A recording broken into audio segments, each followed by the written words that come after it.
Halo semuanya, di video kali ini saya akan mereview materi tentang motivasi dan manajemen pengambilan keputusan. Langsung aja yuk kita bahas. Motivasi merupakan karakteristik psikologi manusia yang memberikan kontribusi pada tingkat komitmen seseorang, yang menjadi faktor-faktor yang menyebabkan, menyalurkan, dan mempertahankan tingkah laku manusia dalam arah tertentu. Ada penggolongan motivasi, yaitu motivasi ekstrinsik atau eksternal. Motivasi atau keinginan yang datang dari luar diri individu atau luar diri pekerja yang lebih mudah dikelola oleh manajemen perusahaan. Hasilnya bisa positif dan juga negatif. Bentuknya dapat berupa imbalan atau reward dan hukuman atau punishment. Misalnya, bagi pekerja yang bersedia mencurahkan segala daya dan upayanya untuk mengembangkan perusahaan, bisa diasumsikan karena mengharapkan adanya imbalan yang dijanjikan seperti promosi, kenaikan gaji, atau bonus, atau bisa juga sebaliknya bagi pekerja yang bekerja dengan giat karena menghindari hukuman seperti pemotongan gaji dan sebagainya. Selanjutnya yaitu tujuan motivasi. Yang pertama, meningkatkan moral dan kepuasan kerja karyawan. Yang kedua, meningkatkan produktivitas kerja. Yang ketiga, mempertahankan kestabilan karyawan perusahaan. Yang keempat, meningkatkan kedisiplinan kerja karyawan. Yang kelima, mengefektifkan pengadaan karyawan. Yang keenam, suasana dan hubungan kerja yang baik. Yang ketujuh, meningkatkan loyalitas, kreativitas, dan partisipasi karyawan. Yang kedelapan, mempertinggi rasa tanggung jawab karyawan. Yang kesembilan, yang terakhir, meningkatkan efisiensi penggunaan peralatan dan bahan baku. Nah, selanjutnya yaitu teori motivasi. Teori motivasi Frederick W. Taylor.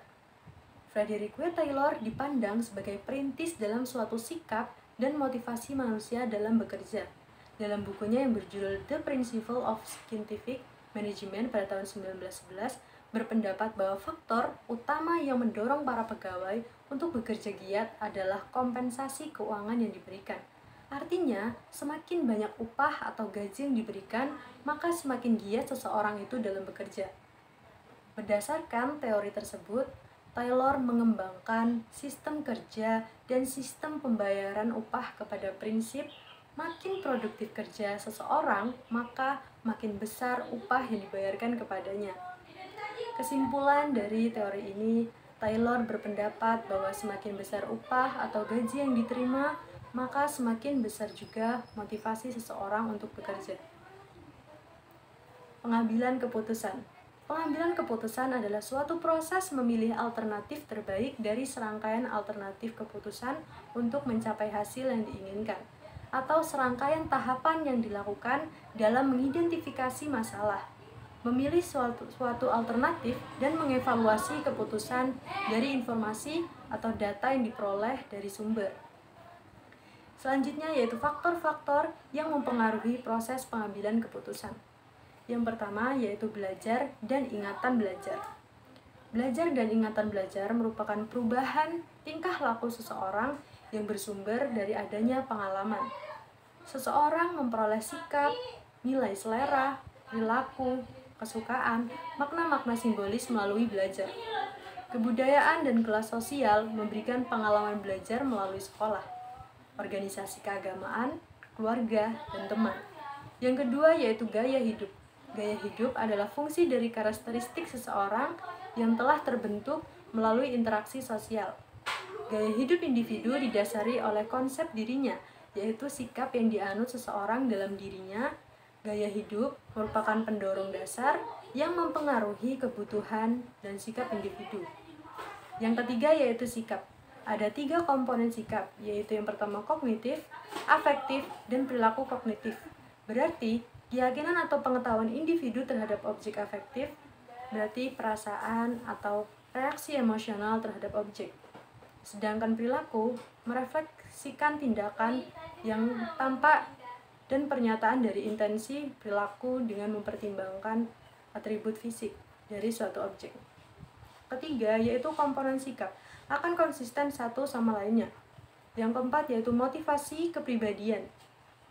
Motivasi kepribadian dan kepribadian motivasi adalah dorongan yang menggerakkan perilaku dan memberikan arah serta tujuan bagi perilaku seseorang.